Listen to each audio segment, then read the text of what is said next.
할렐루야. 세미나 오신 우리 모든 성도님들 축복합니다. 우리 옆사람에게 당신은 참 아름답습니다. 한번 축복하겠습니다. 네. 오늘 저희가 모처럼 귀한 시간을 가지게 됐습니다. 오늘 삶을 가꿀 줄 아는 아름다운, 여러분 강의 한 보시면 일단 14페이지입니다. 일단 우리 목사님께서 사실 굉장히 많은 분량인데 짧은 시간을 또 해야 되다 보니까 또 주셨는데, 오늘 강의하실 강사님은 서빙고의 가정사역 공동체라고 가정사역을 하는 큰 공동체가 있습니다. 저희 교회보다 더 큰 공동체가 있는데, 그곳에서 공동체를 섬길 뿐만 아니라 또 어머니 학교, 또 뭐 큐티 세미나, 또 가정사역에서 아주 오랫동안 우리 섬겨주고 계시는 강미양 목사님이신데, 제가 서빙고에서 함께 목회하면서 제가 좀 어려울 때마다 또 목사님께 좀 개인적으로 멘토도 받고 또 기도도 받으면서 저를 좀 멘토링해 주셨던 또 귀한 목사님이십니다. 오늘 특히 부근 되시는 조용호 목사님이라고 함께 가정사역을 함께 하고 계시는데, 가정사역에 본이 되시지 않습니까? 직접 운전해 주시고 이렇게 삶으로 일단 가정사역에 본이 되시는 부부인데요. 오늘 특별히 강미양 목사님 모시겠습니다. 큰 박수로 한번 환영해 주시기 바랍니다.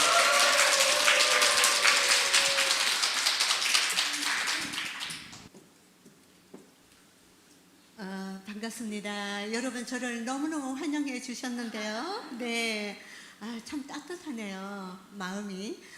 제가 굉장히 좋아하는 인사가 있는데 그거 한번 또 옆에 계시는 분들에게 아까도 했지만 한번 해보면 좋겠습니다. 그건 뭐냐면 당신의 인격과 상관없이 사랑합니다.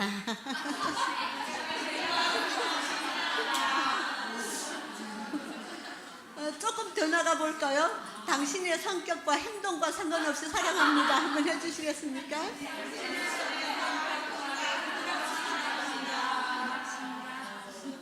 여러분은 어떻게 그렇게 웃으시면서 하세요? 저는 이거 할 때마다 찔려가지고, 저는 인격과 상관있게 사랑하고요, 예, 행동과 상관있게 남편을 사랑했고 우리 자녀들도 그렇게 했는데, 우리 주님은 우리의 인격과 상관없이, 행동과 상관없이 사랑하는 분이시잖아요. 그래서 우리가 그분을 이렇게 닮아가기 때문에 너무 좋고요.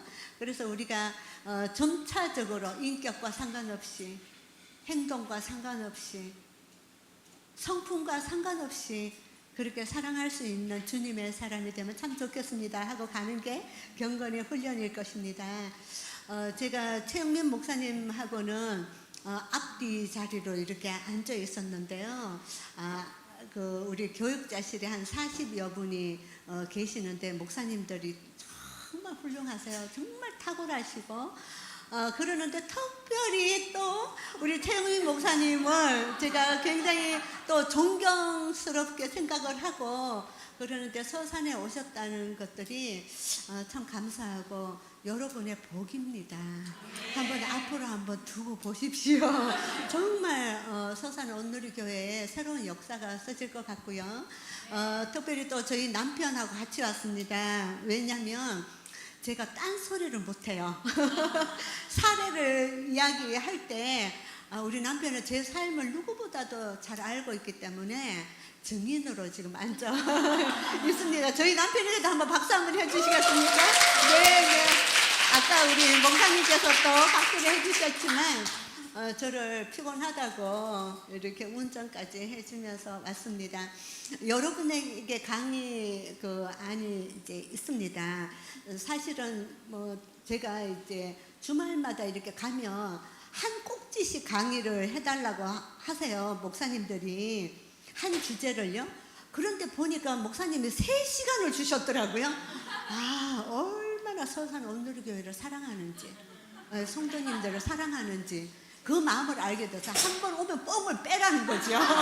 그래서 우리 성도들에게 그만큼 많은 것들을 주시고 싶어 하시는 그 마음이 전해졌습니다. 그래서 여러분에게 분량이 조금 있지만 재밌게 해보도록 하겠습니다. 그리고 오늘 저녁에는 또 자녀 양육까지 하고 가래요. 그래서 자녀 양육 파트는 또 저녁에 하는 걸로 하고, 여러분이 참 복이라는 것들 먼저 말씀드리고요.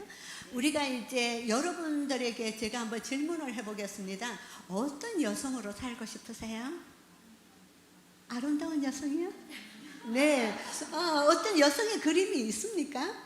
예, 그림이 있으셔야죠. 그리고 어떤 아내, 어떤 엄마로서 살아갈 것인가.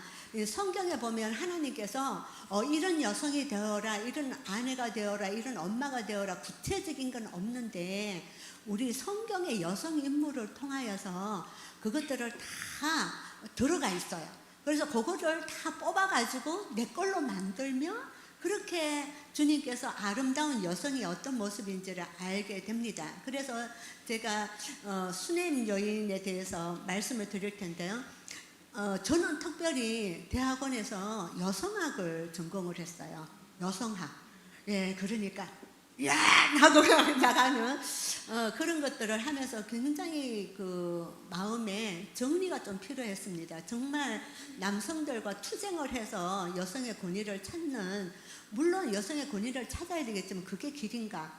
그런데 그러면 이 성경에 있는 여성 인물들을 하면 이거는 그 옛날 2000년 뭐 3, 4천년 전의 것이다라고 치부할 수 있는데, 가만히 생각해 보십시오.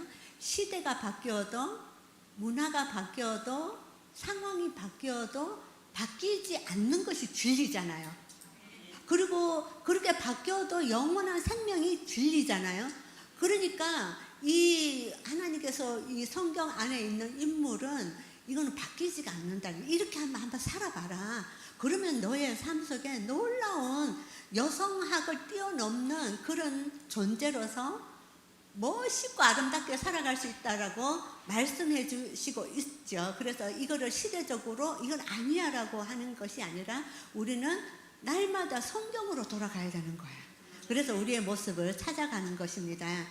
제가 이제 여러분에게 이렇게 하면서 나는 이걸 끝나고 나면 제가 기도를 그렇게 했어요. 하나님, 우리 여기 서산 온누리교회 여성도들에게 새로운 역사가 있기를 기도했거든요. 그래서 이런 그림을 한번 그려가 보면 좋겠습니다. 첫 번째, 삶을 가꿀 줄 아는 아름다운 여인이에요. 수냄 여인인데요. 여기 보면은 성경에요. 보통 보면은 인물들이나 역사를 보면 한두 줄 이렇게 있는데, 수냄 여인은요, 열왕기하 4장 거의 전체가 수냄 여인에 대한 것이고요. 그 다음에 8장에 가면 또 이렇게 하고 있어요. 굉장한 많은 분량을 가지고 하나님께서 메시지를 전하고 있단 말이에요. 그래서 여러분이 다 이걸 읽어오시면 좋은데 오늘 받으셨잖아요. 그러니까 제가 다 읽을 수는 없어요. 이걸 읽다가 보면 한 10분 정도 가니까 제가 이야기식으로 한번 풀어가 보겠습니다. 여러분 이제 8절, 9절 이렇게 쭉쭉 나가는데 제가 이야기식으로 풀어가 보는데, 엘리사가요 수냄 지역에 머물 때가 있었어요. 그러니까 수냄 여인은 수냄이라는 이름이 아니라 그 지방의 여인이라는 뜻입니다. 그러는데 이제 그 신하들하고 이렇게 종들하고 왔다 갔다 하니까 이 여인이 이제 9절에 남편에게 이렇게 얘기해요. 이 사람을 정말 먼지도 풀풀 나고 고대 건동에는 그러잖아요. 그러니까 발도 씻어줘야 되고 너무나 힘들게 왔으니까 좀 환대를 하고 싶다. 그래서 남편에게 얘기해요. 청하건대 우리 집에 집 이렇게 다락에 조그만 침실을 만들어서 침대도 넣고 책상도 넣고 불도 이렇게 스탠드도 넣고 그래서 이 사람들을 머물게 하자 이렇게 합니다. 그래서 이제 엘리사가 갈 때마다 이 수냄 여인 집으로 이제 가요. 그러니까 너무 고맙잖아요. 너무 고마우니까 이 여인에게 얘기해요. 한번 우리를 위해서 이렇게 세심하게 배려를 하는데 당신을 위해서 내가 무엇을 해주기를 원하느냐 이렇게 얘기해요. 여러분을 그렇게 묻는다면 무엇을 얘기하시겠습니까? 한번 생각해 보세요. 그런데 이 여성이 나는 내 백성 중에 거주하나이다 라고 13절에 제가 굵은 글씨로 해놨는데요. 이게 무슨 뜻이냐면 원어로 보면은 나는 부족함이 없습니다 이렇게 얘기해요. 내 백성 중에 거주하나이다. 나는 이렇게 있는데 사는 데 있어서 부족함이 없습니다 라고 이야기를 해요. 여러분 그렇게 이야기할 수 있어요? 부족함 투성이잖아요. 저도 그러고 이렇게 하는데 이분은 그렇게 얘기해요.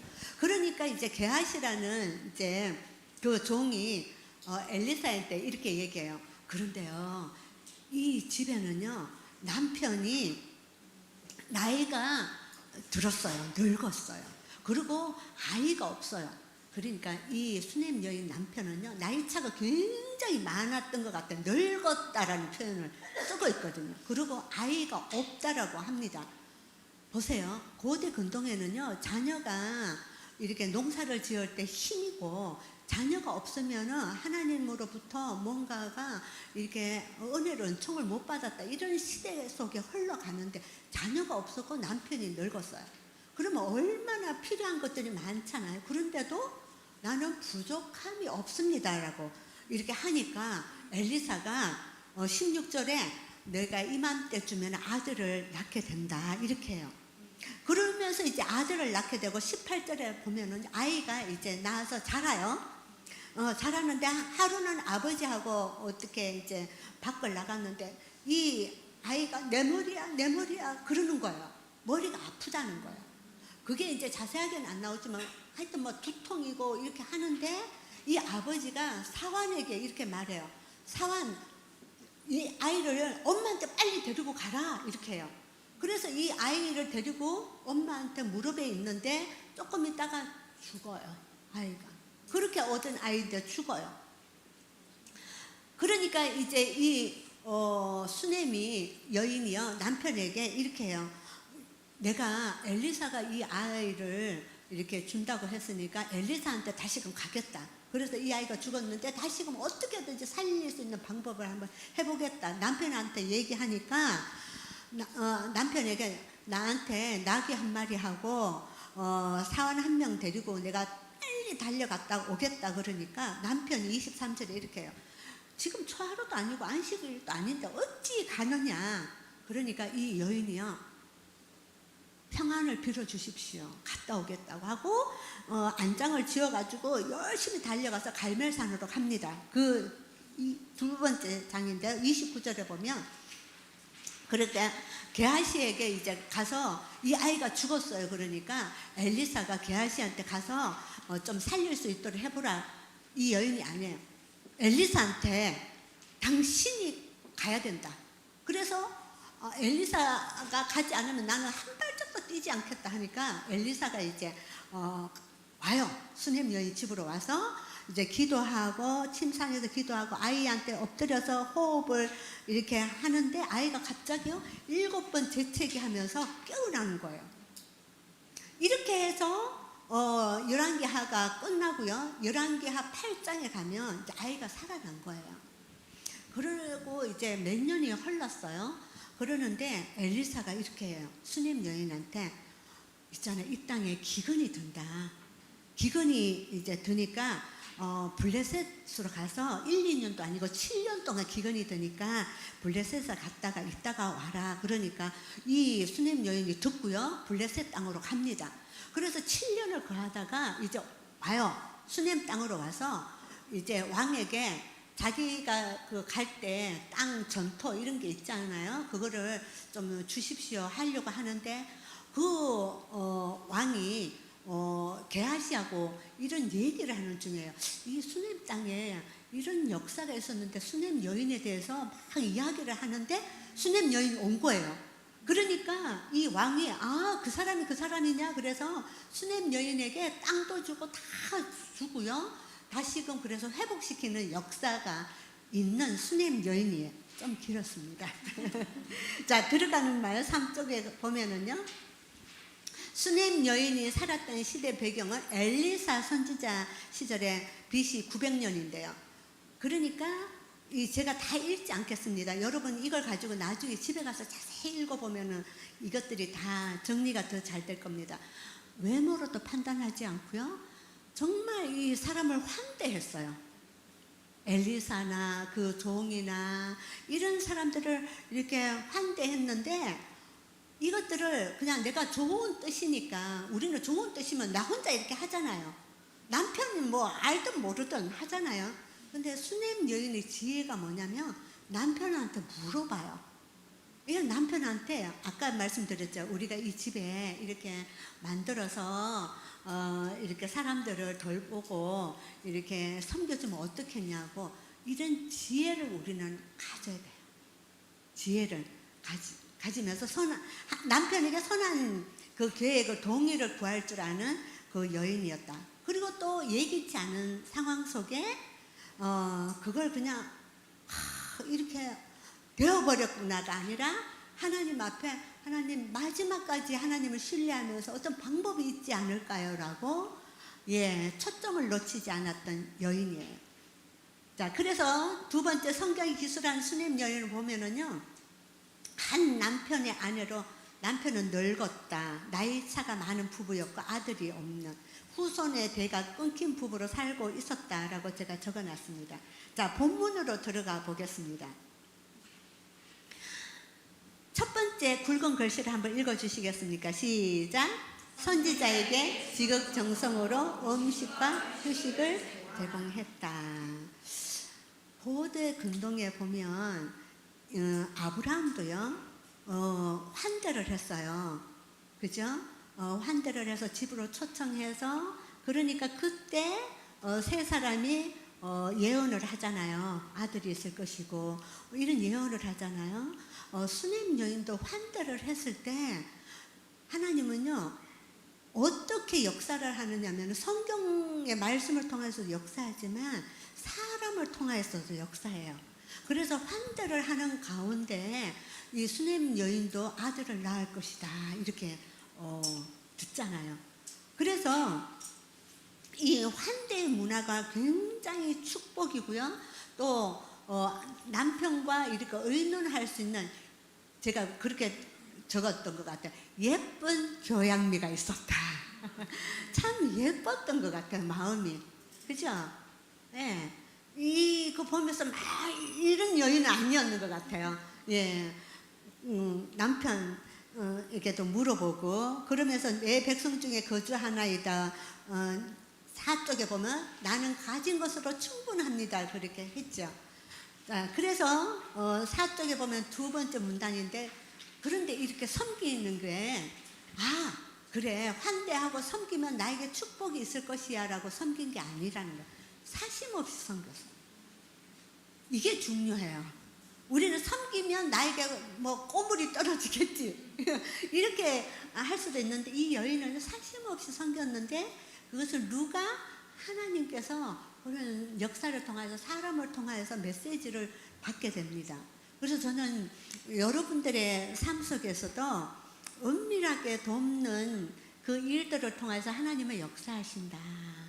그래서 여러분들이 집에는, 저희 아버지가 그랬어요. 저희 자랄 때 집에는 사람이 많이 끌어야 돼. 조금은 안 돼. 집에는 사람이 웅성웅성하고 끌고, 그리고 장사하는 집도 사람이 끌어야 되잖아요. 그럼 우리 집에 사람이 많이 끌었어요. 권사님들 이런 분들이 많았어요. 그러다 보니까 제가 우리 권사님이 우리 집에 왔다 갔다 하시는 분이 우리 남편을 소개해 준 거 아니에요. 그 결혼했잖아요. 그렇죠? 네. 그런 역사가, 그래서 저는 여러분들이 순예배 드리잖아요. 그럼 순예배 드리면 집에 돌아가면서 이렇게 예배를 드릴 때 순장님 집에 있으면 계속 드리고, 그거에 너무 힘들어하지 마세요.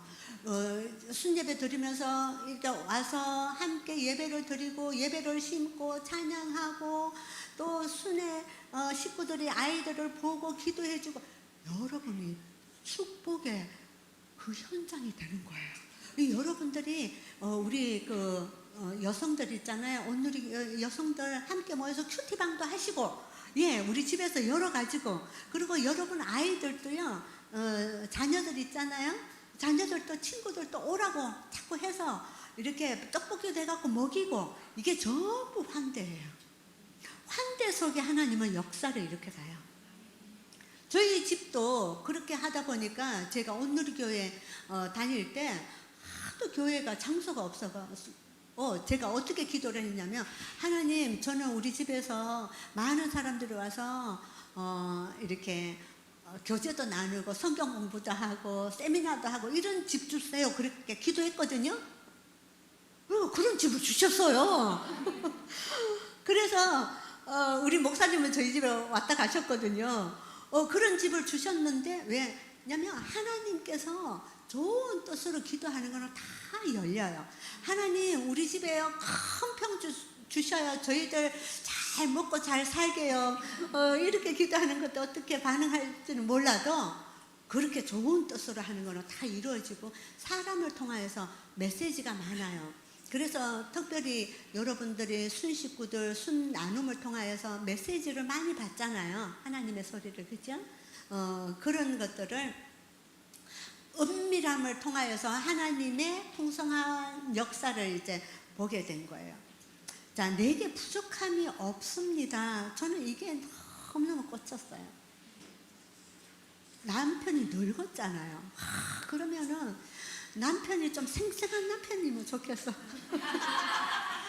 남편이 좀 똑똑했으면 좋겠어. 그죠? 뭐 남편이 착착착착 해나가면 좋겠어. 여러분 그런 생각 안 하세요? 근데 남편이 늘 내 뒤에서만 이렇게 하고 그렇게 하면 막 힘들지 않아요? 이 남편은요, 왜 그러냐면, 아이가 그 남편하고 절에 나갔다가 아이가 머리 아파 그러면 남편이 이 아이를 끌고 당신이 어떻게 해야 되잖아요. 그런데 그 종에게 엄마한테 데리고 가라고. 이런 무책임한 남편 같이 살면은 어떻게 써요? 여러분 어떻게 했습니까? 힘들잖아요. 그리고 나이도 들었지, 그렇게 마음에도 안 드는 남편, 아이도 없는데 참 남편에게는 기대고 싶어요. 참 이렇게 가만히 나는 그냥 이렇게 기대서 우리 남편이 참 다 해주고 나는 편안하게 살고 싶은데 지금 이 여인은 그렇지 않잖아요. 그런데 어떻게 할까? 자, 내게 부족함이 없습니다라는 구절의 밑에 문단에 보면 굵은 글씨로 해놨어요. 한번 읽어주십니다. 사랑의 체험은 시작. 사랑의 체험은 하나님께 있으며 관계에서는 느끼게 해주는 거다. 여러분, 남편한테 사랑을 다 채우려고 하니까 채워집니까? 예? 채워지더라 하는 손 한번 들어보세요. 남편은 나의 모든 것들을 안 채워지죠. 여러분 너무 힘들지 않아요? 그렇죠? 자식한테 채우려고 하는데 채워집니까? 안 채워지잖아요. 그래서 오늘 참 하나님의 성령의 역사는 참 오묘하다. 우물가의 여인들이 날 구해. 그 우물가의 여인들이 많은 것으로 채워지지 않으니까 주님으로부터 채웠잖아요. 여러분 남편으로 채우려고 하면 그것 때문에 힘이 들어요. 자식으로 채우려면 그것 때문에 힘이 들어요. 채우려고 당신한테서 내가 채우려고 하면 다가가면 나 채워 그런다고 채워지나요? 더 밀쳐나요. 더 밀어버려요. 왜냐하면 인간은 한계가 있어요. 우리 인간의 본성은 사랑받고자 하는 거, 사랑을 채우려고 하는 거. 그리고 인간의 본성은 다 죄성이 있어요. 좋을 때는 좋다 하죠. 그런데 정말 어려울 때 나를 채워줘야 되는데 못 채워주는 거예요. 그것도 채워야 되거든요. 채워야 되고 나도 채워야 되고 서로 막 채우려고 안 되는 거예요.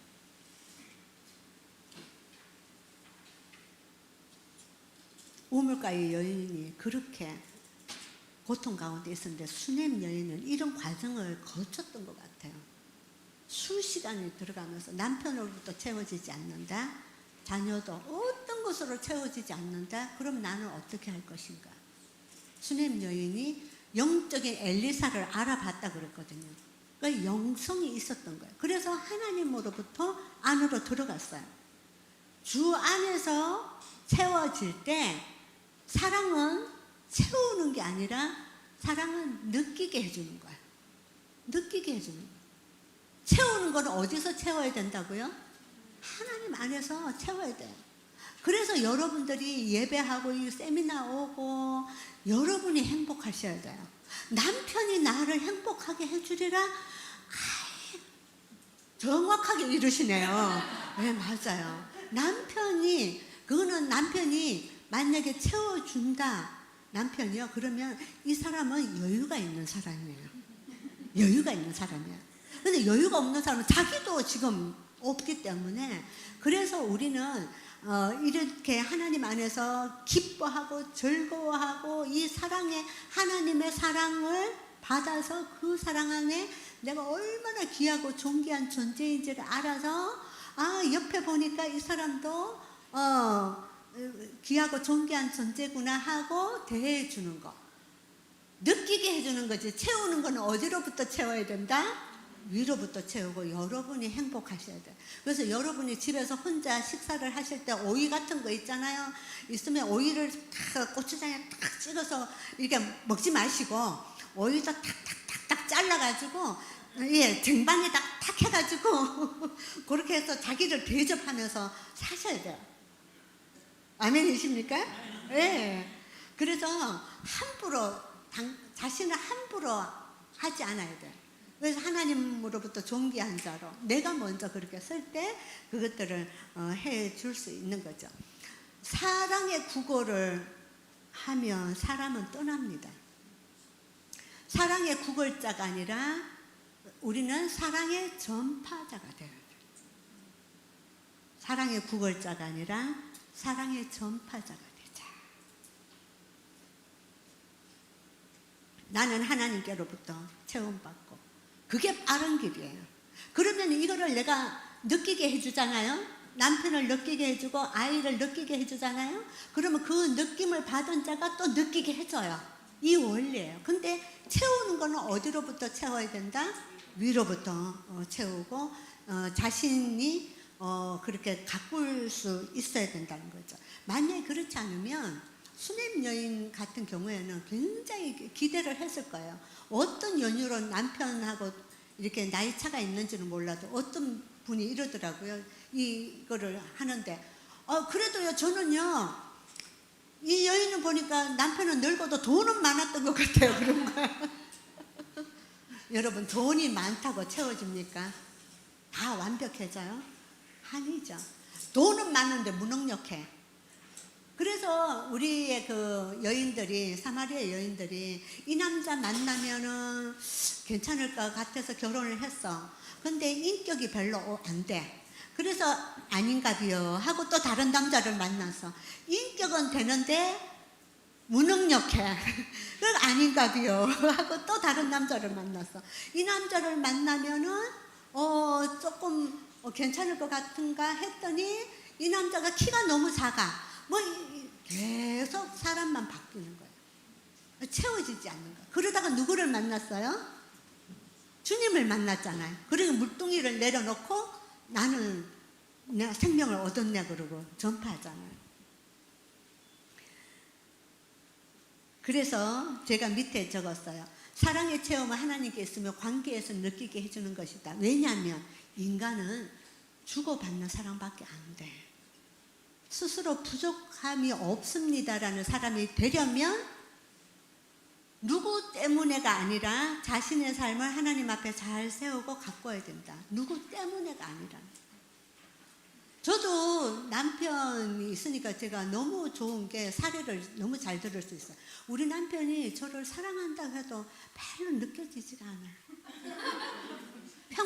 평상시에요. 평상시에 좋을 때 사랑해 사랑해 그런데 이게 감흥이 확 안 와닿아요. 그러는데 정말 제가 힘들었을 때, 정말 제가 그런 일이 없어야 되지만 교통사고가 나가지고 정말 하반신이 마비돼서 정말 제가 여자 구실 못하고 집안일도 못하고 그죠? 아무것도 못할 때 남편이 저를 사랑한다고 하면 저는 어떻겠어요? 그거는 사랑이 느껴질 것 같아요. 근데 좋을 때 사랑해 사랑해 이걸로는 안 된다는 거죠. 그래서 우리의 지금 사랑의 갈구는 뭐냐면은 절대 절명의 순간에도 사랑을 줄 수 있는 그 사랑, 그거는 십자가의 고난을 통과한 그 십자가의 그 조건 없는 그 사랑이 우리한테 채워질 때 그 사랑이 있는 거예요. 그래서 여기에도 보면은 그 여인은 그 사랑을 경험했어요. 그러면 하나님 앞에서 이 하나님이 주시는 사랑을 알았어요. 그러면 나이가 들었지? 그래도 이거는 나의 삶의 현실이. 이 현실 가운데도 하나님은 어떤 역사가 있지. 나 자녀가 없어. 자녀가 없는 거에 대해서 그걸 바라보지 않고 자녀가 없어도 자녀 없다고 못 살아가나요? 자녀 없어도 살아갈 수 있잖아요. 시선 때문에 그렇지. 그렇지만 그거를 하나님 안에서 정리를 하면서 이 여자가요 굉장히 온순하면서 당당한 여자였어요. 그러니까 나에게는 부족함이 없습니다. 그런 받아들임이에요. 받아들임. 그런 여성이 삶을 가꿀 줄 아는 여성인 거죠. 이 여인은 다른 구조의 삶을 살았던 것 같아요. 현실을 인정하고요. 있는 것을 바라보는. 여러분에게도 지금 오기 전에 뭔가가 부족한 게 있었어요. 그죠? 네, 힘든 게 있었어요. 짜증나는 게 있었어요. 그죠? 그런 게 있었는데 한번 구조를 바꿔보십시오. 감사한 거, 있는 거 한번 보십시오. 그것도 하나님의 역사 안에 있는 거거든요. 그러면 살아나요. 삶의 구조화를 이렇게 수냄 여인이 그렇게 살아갔던 거를 우리에게 보여주시는 거예요. 그러니까 이 여인은 굉장한 여인이에요. 내 삶에 부족함이 없습니다. 이 여인은 다른 말로 하면은 그거예요. 부하나 빈하나 일체의 비결을 주님 안에서 나는 알았다. 사는 비결을 알았다는 바울의 고백과 같은 고백을 한 여인이죠. 자, 두 번째 읽어주시겠습니다. 굵은 글씨요. 시작.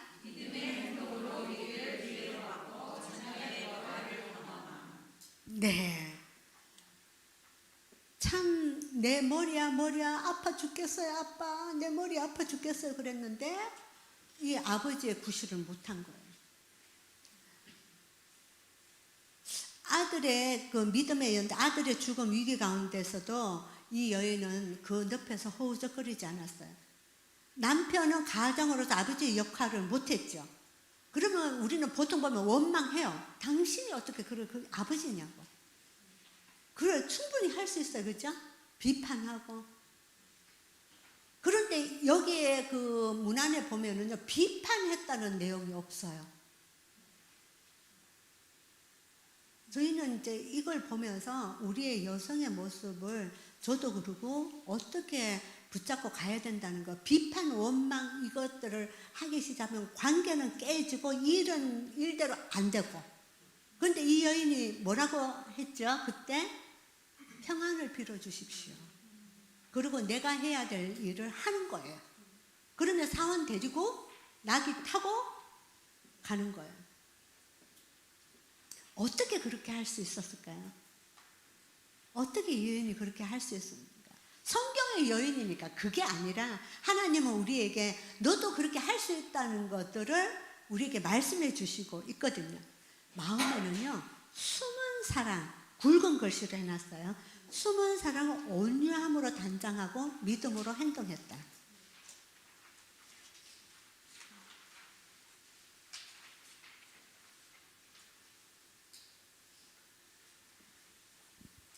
그래서요, 이 여인은 삶이요, 참 안정된 삶을 그 원 가정에서 살았던 것 같아요. 그 부모님이 그런 삶을 살았던 것 같아요. 요동치 않는. 그 온유함이라는 거는 요동치 않는 거거든요. 요동치 않는, 어떤 것들이 있을지라도 요동치 않는 평안한 마음. 그러면서도 결단력 있는 행동을 하는 사람이 온유한 사람이에요. 그런 배경을 가지고 있었어요. 자, 우리가 그래서 여기에서 이제 볼 수 있는 거는 뭐냐면, 너나 잘하세요가 아니라 이 여인은 나나 잘합시다예요. 한번 해보시겠어요? 너나 잘하세요가 아니라 나나 잘합시다. 나나 잘합시다. 그렇게 되면 어떻게 되느냐면은 이 어두움도 파장이 일으켜 가지만 좋은 것들도 파장을 일으켜 가요. 좋은 것들도 전파력이 있어요. 나나 잘합시다고 하고 있잖아요. 그러면은 이게 생명을 살리는 구조가 되는 거죠. 원망하고 비판하고 막 계속 그런 구조의 가정이라고 하면 여러분 가정을 한번 연상해 보십시오. 어떤가요? 우울하고 그런 구조, 남 탓하고 당신 말이야, 당신이 그렇게 하니까 이 집이 이 모양 이 꼴밖에 없어. 남편이 우리에게 그렇게 말한다면은 용기가 나서 일어나겠어요? 더 깔아앉아 버리죠. 당신 때문에 말이야, 집안 꼴이 뭐야, 당신은 뭐 청소도 안 하고 뭐 해? 이렇게 한다면은 우리는 일어날 수가 없어요. 마찬가지로 집안에서 그렇게 원망, 비판 이런 것이 아니라 저도 찔리거든요, 사실은 이 말을 하면서도. 그런데 자꾸 훈련을 하는 거예요, 저도. 그렇게 해서 좋은 파장으로 갈 수 있도록. 그래서 할 때마다 나나 잘하자. 나나 잘하자. 이렇게 할 때 그 생명의 역사는 흘러가는 거죠. 현대에는요, 지혜로운 여성들이 집을 세웁니다. 그 옛날 그 거대 근동에는 그쪽에는요, 농사였잖아요. 그러니까 여자들이 남자를 잘 만나야 돼요.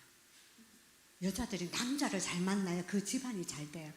그런데 현대는요, 농경시대가 아니고 산업시대가 아니고 지금은 정보시대고요. 그래서 특별히 보면은 남자들이 우리 같은 여자를 잘 만나야 돼요. 여자를 잘 만나요. 여자를 잘 만나요. 지혜로운 여자들을 잘 만나요. 그래서 여자들이 가물을 일으켜요. 저는 여러분들이 그런 여성분이라고 저는 생각을 합니다. 이 시간에도 홈쇼핑이 안 가고, 그죠? 그거 하러 이렇게 하지 않고 지금 와서 진리 안에서 살아가려고 여러분 하잖아요. 지혜로운 여성이에요, 여러분들이. 예, 지혜로운 여성이 집을 세운다. 지혜로움이 어디서 오느냐? 여호와를 경외함이 지혜의 근본이라. 그래서 이 구조로 살아갔던 거예요. 자, 세 번째 읽어주시겠습니다. 시작.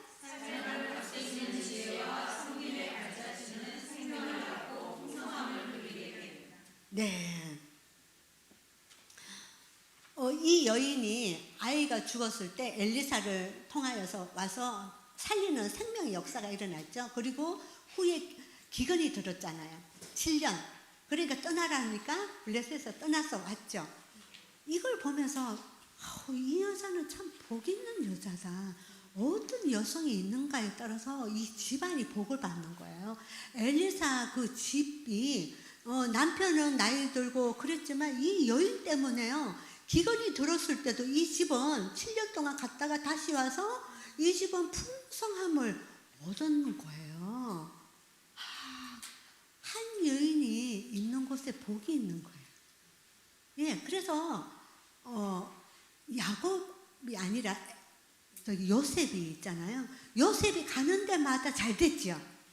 그죠? 요셉이 노예로 보디발 장군 집에 팔려갔잖아요. 노예적인 그 신세잖아요. 정말 하층의 신세잖아요.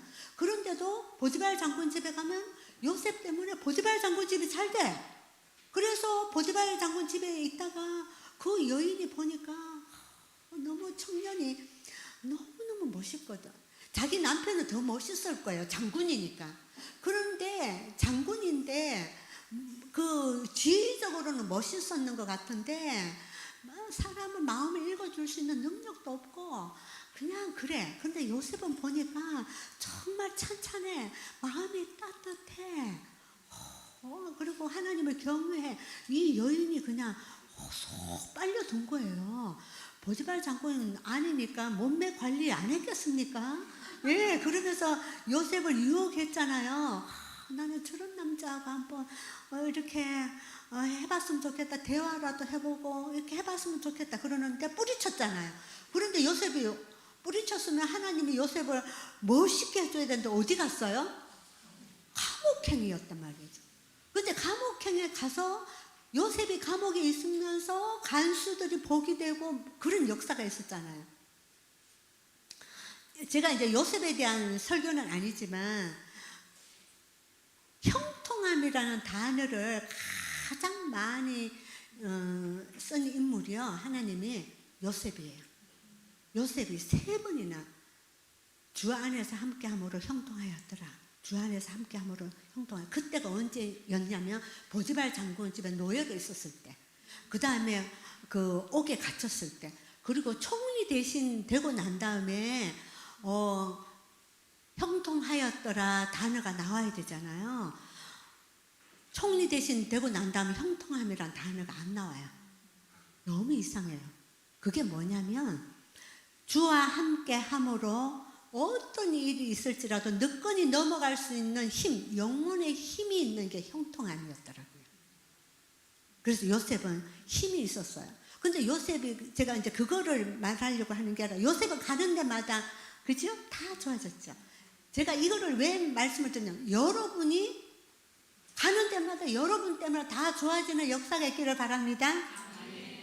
여러분이 가정에 있음으로 말미암아 남편이 좋아지고 아이가 좋아지고 가정이 좋아지고, 여러분이 여기에 오면은, 온누리교회 오면은 여러분 때문에, 권사님 때문에, 집사님 때문에 서산 온누리교회가 좋아지고,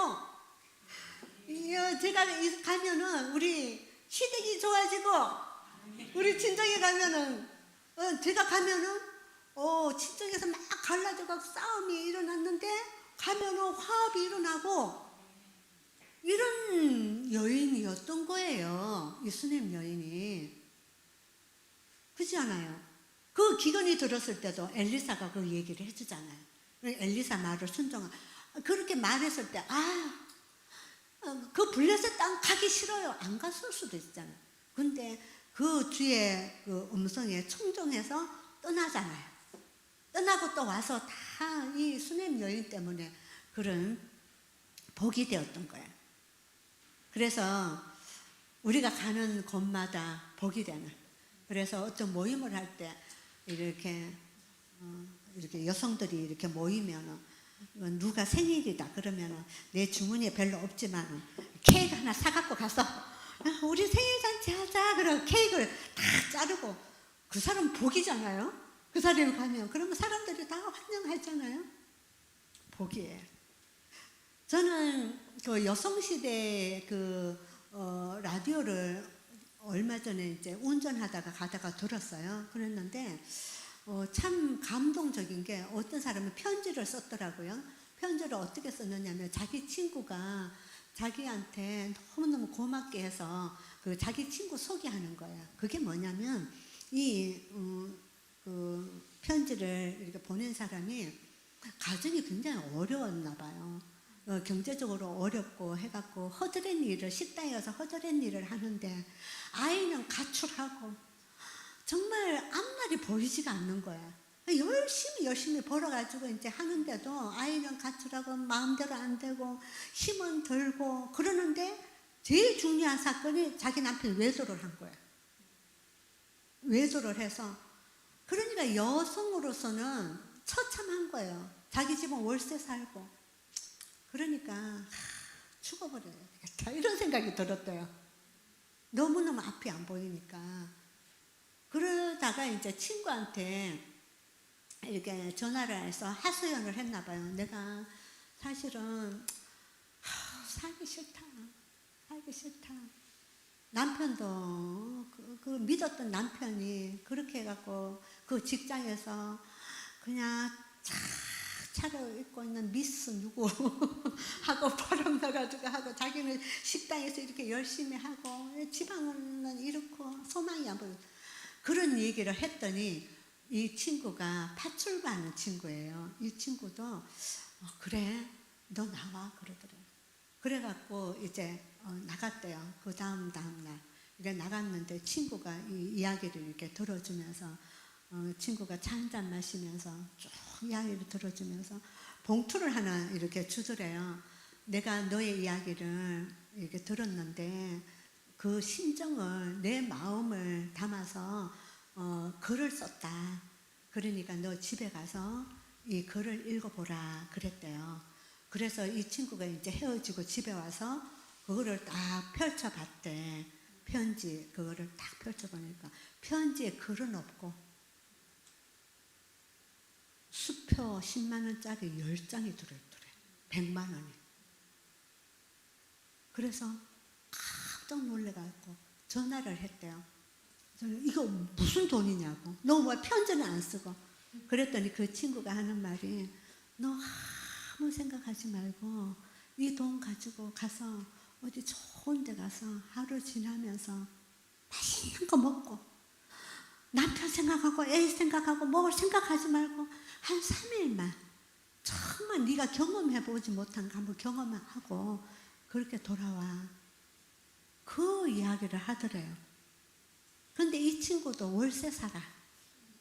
그러니까 이 열심히 모아갖고 전세로 가고 이렇게 하려고 하는 친구잖아요.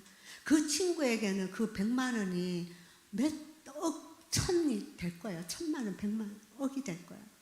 그런데 이 친구가 그걸 가지고 갔을까요? 안 갔을까요? 좋은 데 가서 쉬고 먹고 회복을 했을까요? 자기가 그 돈 갖고 할 수가 없더래. 그러면서 그 편지에 썼는 게 자기가 살 힘이 있었대. 이런 내 마음을 알아주는 친구가 있구나. 그래, 다시금 시작해보자. 어떻게 하든 다시금 또 새롭게 시작을 해보면서 힘을 한번 얻어봐야지 하고 갔더라고요. 저는 그 친구가 이거예요. 그 친구는 가는 데마다 친구를 살리고 가는 데마다 우리의 역사 속에 있으면 얼마나 좋겠습니까? 그래서 제가 하나 소개를 하자면 후반부에 하려고 했는데요. 제가 결혼을 해서 우리 친정집으로 시댁에 갔는데요. 우리가 3형제거든요. 6남매의 아들이 셋인데 우리 남편이 둘째인데 마지막으로 결혼을 해서 위에 보니까 동서가 2명 있더라고요. 그래서 결혼을 해서 갔는데 명절 때는 하루 전날 가잖아요. 음식 하러, 그죠? 하루 전날 이렇게 가면 우리 형님이 거의다가 해놓은 거예요. 음식을. 그렇게 해놓고 우리 둘째 동서는 미리 결혼했는데 음식 솜씨가 좋으니까 나물을 무치라고 하더라고요. 그리고 저는 마지막에 결혼을 했으니까 저는 앉아서 전 부치라는 거예요. 너무너무 편한 거예요. 전 부치고. 그래서 제가 형님한테 그랬죠. 형님 이렇게 하지 말고 다음에 명절날 되면 음식을 한 가지 해오자고. 그랬더니 그것도 아니다고. 그러면은요 하루 전날 와서 장 봐서 해요. 그랬더니 그때는 너무 비싸니까 해놓는다는 거예요. 이런 형님 여러분 있으세요? 네, 그러는 거예요. 그러면서 이렇게 우리 문중에 사람이 많아서 이렇게 사람이 많이 오거든요. 그러니까 그 전날 가서 전 부치고 나면은 저녁쯤 되잖아요. 동서, 우리 신내동인데 우리 시댁이 의정부에 가서 차 마시자 그러는 거예요. 좋은 데 가서 차 마시자. 그러면 가면은 이제 우리 시댁 얘기하고 막 너무 재밌는 거예요, 이제. 그러니까 명절날 돼도 이제 시댁 가는 게 힘들지 않은 거예요.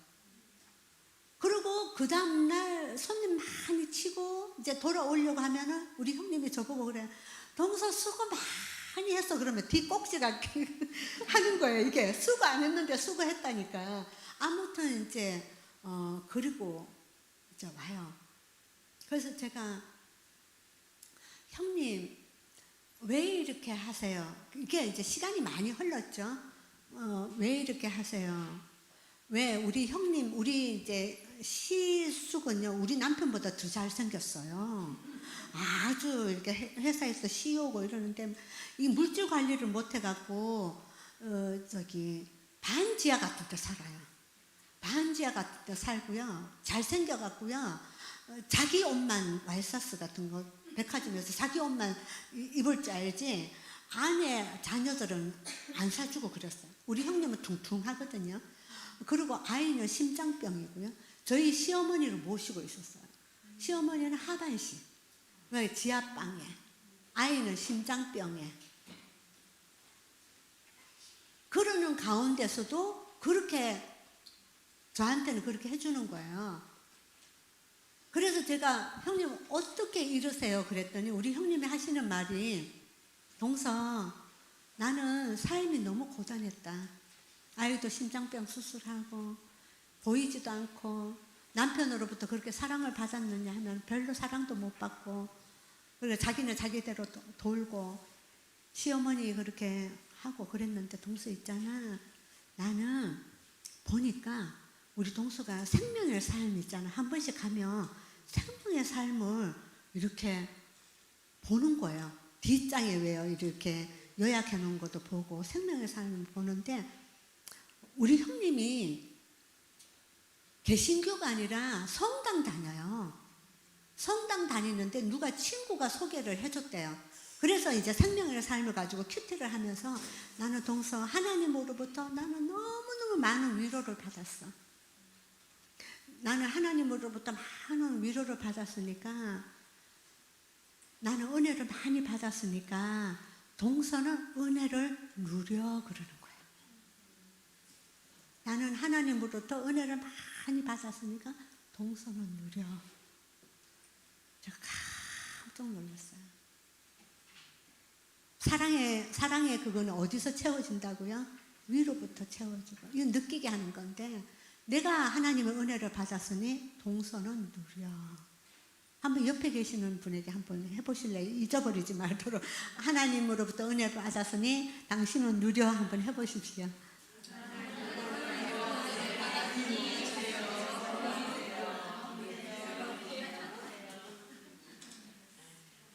우리는 늘 이 지금 수냄 여인 하면서 이 수냄 여인 너무 훌륭한데 화가 나지 않아요? 왜 남편 안 하고 여자만 저렇게 하나?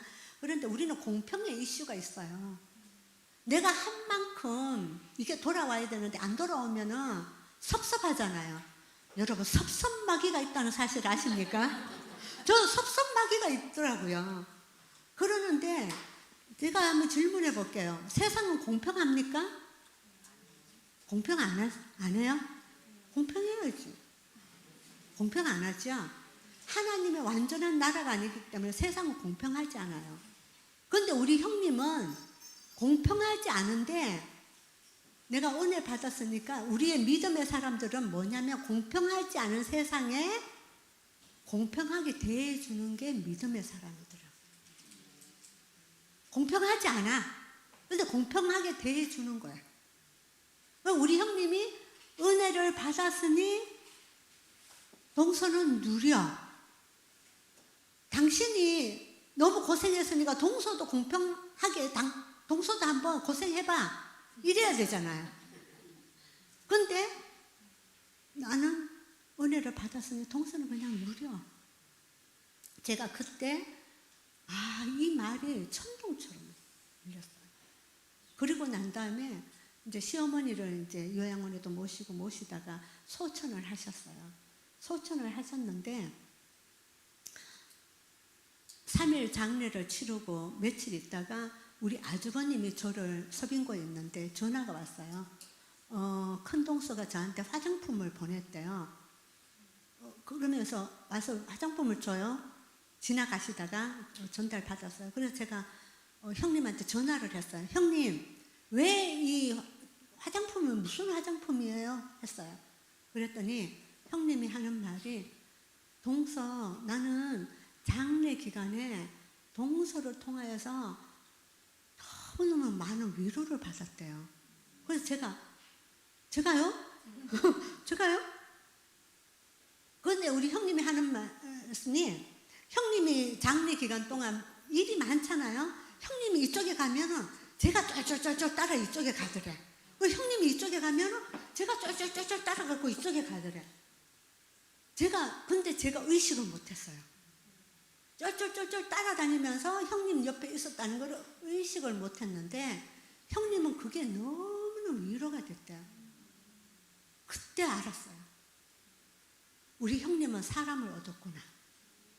나는 무의식적으로 따라다닌 건데 좋으면 따라가게끔 돼 있잖아요. 따라가게끔 돼 있어요. 따라와 그런다고 따라가요? 안 따라가잖아요. 가는 거예요.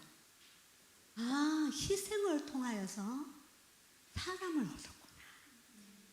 사람을 얻었구나. 우리는 늘 우리 수냄 여인을 통해서 우리가 지금 경험하는 것은 뭐냐면 우리는 늘 세상 잣대에 너가 이만큼 했어? 그럼 나도 이만큼 할래. 내가 이만큼 해줬는데 너는 왜 이렇게밖에 못해? 그러면 막 짜증나고 화나고 막 힘들고 구조로 가는데 우리는 수냄 여인을 통해서 생명 구조로 가는 것들은 우리는 경험하는 거예요. 자, 나가는 말을 보도록 하겠습니다. 나이 많은 남편의 아내로 자식이 없었던 그녀는 아무 목적 없이 자기 연민을 품으며 몸이 건조한 생을 보낼 수 있었지만 수냄 여인은 그렇게 하지 않았다. 주변에 많은 관심을 가지고 섬겨야 할 자를 남편에게 의견을 제시하고 의논한 일을 한 후에 남편과 나누는 지혜, 관계를 연합하는 힘이 있었어요. 여러분이 전부 관계를 연합하는 힘이 되기를 축복합니다.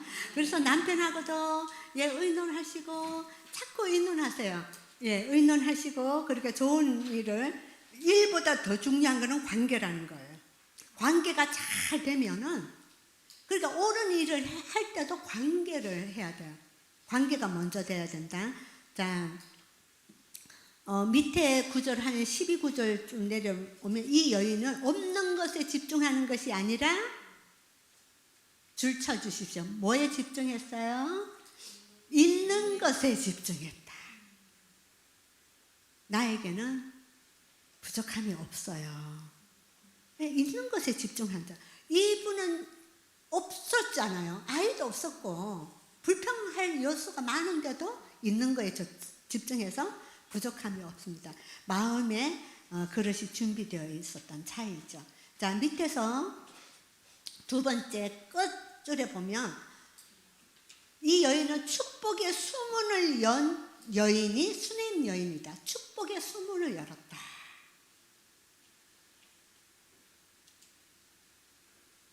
축복의 수문을 여는 여인이 되시길 축복합니다. 하나님은 우리에게 지금 이 메시지를 주는 거예요. 너 때문에 가정이 좋아지고 열리고 여러분의 인생이 이전보다도 오늘이 열리고 오늘보다도 내일이 열리는 축복의 수문의 여인의 삶이 사라지기를 축복하고요. 네, 자, 정리해 보도록 하겠습니다. 7쪽에 시편 37편 11절 함께 읽겠습니다. 시작. 온유한 사람은 땅을 유업으로 얻을 것이요 큰 평화를 누리며 기뻐할 것입니다. 감정에 휘둘리지 않는 사람이에요. 감정이 없는 게 아니라 감정에 휘둘리지 않았던. 그럴 때 온유한 사람이 되는 거예요. 제가 질문을 한번 해볼게요. 두렵고 불안하고 이런 것들 하나님이 주신 걸까요? 아닌 걸까요? 불안하고 두려워하고 염려되고 슬프고 이런 거는 하나님 주신 걸까요? 아닌 걸까요? 아니에요. 제가 이렇게 가는데 불안하고 두렵지 않으면 낭떠러지에 그냥 떨어질 거 아니에요. 여기서 가는 순간 제가 불안한 거예요. 이게 물러서야 되겠다. 그죠? 불안, 두려움. 어머니 아버지가 소천을 했는데 다른 사람이 아픔을 겪었는데 울지 않는다면, 슬퍼하지 않는다면 슬퍼해야 돼요. 감정, 두려움을 겪어야 돼요.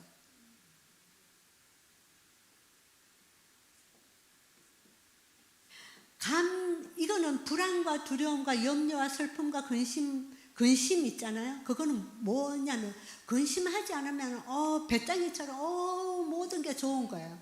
근심해야 돼요. 그걸 가지고 하나님 앞으로 가야 돼요. 가서 그것들을 근심거리가 있으면 하나님하고 내일에 대한 준비를 할 거 아니에요. 내일에 대해서 염려, 근심이 있잖아요. 근데 문제는 뭐냐면 왜 목사님들이 그거에 대해서 말씀을 하시냐면은 이거는 불안, 두려움, 근심, 우울한 거 이런 거는 다 감정이에요. 이거는 감정을 하나님께서 주셨어요. 주셨는데 문제는 뭐냐면 그것을 가지고 내 감정이 이렇구나를 가지고 이거를 하나님 앞으로 가서 그것들을 해결을 해야죠. 그리고 자연스러운 것들을 이렇게 대처를 해야 되는데 늪으로 빠지는 게 죄라는 거야. 근심, 두려움, 불안해야죠. 난로가 있는데, 뜨거운 난로가 있는데 불안하지 않으면 뜨거운 난로에 그냥 손을 획 대. 그러면 여기 화상 다 입잖아요. 불안해야죠. 불안하니까 넘어갈 수 있도록 하나님은 우리에게 감정을 주신 거예요. 그래서 우울하죠? 우울도 너무 매사가 좋으면 사람이 약해요. 그래서 어떨 때는 우울할 때도 있어야 돼요. 우울한 거를 가지고 하나님 제가 왜 이렇게 우울한지, 하나님 제 마음 상태가 어떤지, 내 마음의 동기가 뭔지, 하나님 이걸 어떻게 할까요? 관계 속에서 막힌 것들을 어떻게 하나님 하기를 원하십니까? 이런 것들 해야 돼요. 늪으로 빠지는 게 죄예요. 하나님을 신뢰하지 않고 내가 인생을 쓰겠다고 그냥 우울의 그 늪으로 빠져가지고 허덕이는 거예요. 일어나라. 우울한 거는 그러니까 감정과 이런 거를 우리는 분리를 해야 되는 거죠. 그래서 이 여인은 감정에 휘둘리지 않았다. 감정은 느꼈겠죠. 휘둘리지 않았다. 영혼을 소중하고 환대했다. 자, 정리해보면 1. 읽어주시겠습니다. 시작. 보상을 바라는 환대가 아니라 섬기고자 하는 사랑의 마음에서 환대를 했을 때 네, 저는 사랑의 마음에서 많은 환대를 하는 그런 여러분의 여정이 되기를 축복합니다. 두 번째는 제가 읽겠습니다. 고대 근동에서 자녀가 없다는 것은 크다란 결핍으로 인식되었을 때였는데 수넴 여인은 자신의 처지를 그대로 받아들이며 굉장한 영성의 사람이죠. 나는 부족함이 없다는 고백은 우리에게 큰 울림을 준다. 세 번째 읽어주시겠습니다. 시작.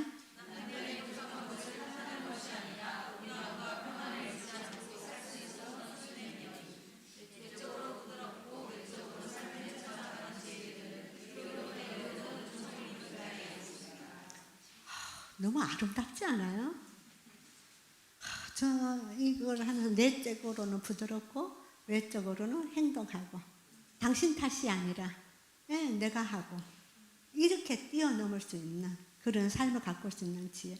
적용 보도록 하면 세 번째 적용 세 번째 보면 못 미치는 남편을 원망이나 불평하지 않은 것은 어디서 요인할까요? 했을 때 하나님이 우리를 있는 모습 그대로 봐주시는 것처럼 상대를 있는 모습 그대로 보는 하나님의 성품이 내면에 심겨져 있었기에 가능했다. 하나님은 나의 있는 모습 그대로 봐주신 것처럼 상대를 있는 모습 그대로 봐준다는 거 쉽지 않은 것 같아요. 그냥 보여. 그냥 불평거리가 먼저 보여. 있는 모습 그대로. 그런데 참 놀라운 것은 이렇게 예배를 드리고 은혜를 받고 이렇게 하면은 똑같은 남편인데 어쩔 때는 막 미워. 어쩔 때는 은혜 받고 나면은 막 너무 좋은 남편이야. 여러분 그런 거 똑같은 사람인데 그런 느껴지지 않아요? 우리의 영적인 마음의 상태예요. 그래서 왜 그게 힘이 어디서 오냐면 하나님의 은혜가 충만하면은 이 사랑이 충만하면은 이게 흘러 넘치는 게 사랑을 느끼게 해주는 거고 사람을 보는 거더라고요. 이 여인에게는 그것들이 있었던 걸 보면서 하나님 나의 있는 모습 그대로 그래서 이거를 하면서 참 제가 죄인인 거, 이기적이고 자기중심적이고 여러분 볼 때는 괜찮죠. 제 보면 괜찮은 것 같죠. 근데 그렇지 않아요. 네, 저는 저를 알잖아요. 그런데 시간이 지나면서 젊었을 때는 그런 못 느꼈는데 시간이 지나면서 제가 죄인이구나. 그걸 더 많이 느껴요. 목회자가 되고 나서 더 많이 느껴요. 죄인일 수밖에 없구나. 하나님의 은혜가 덮였구나. 그리고 연약하구나. 그리고 나이가 드니까 자꾸 뭐가 고장이 나. 그죠? 고장이 나고 뭐 힘들어요. 그러니까 그것도 굉장히 좋아요. 겸손해지는 거예요. 나도 은혜가 부어져야 되는 존재구나. 그러고 우리 남편을 다 보니까 저 사람도 불쌍해. 29살을 만났을 때는 팽팽하고 정말 멋있었거든요. 근데 잘 때 보니까 이게 쭈글쭈글하고 근력도 빠지고 사느라고 안 된 모습 보면서 이게 국률해지는 거예요. 이게 은혜더라고요. 하나님의 은혜가 우리 속에 있으면 그렇게 전해지는 것을 봅니다. 그래서 하나님의 성품이 우리에게 심겨져 있던 것들을 보게 되죠. 자, 배우기. 첫 번째 읽어주시겠습니다. 시작. 조건 없이 환대하는 삶이 복을 꾸려가는 삶이다. 두 번째는 제가 읽고요. 있는 것에 감사, 베풀어진 은혜에 감사하는 삶. 세 번째. 상대의 부족한 모습을 있는 그대로 통과시키면서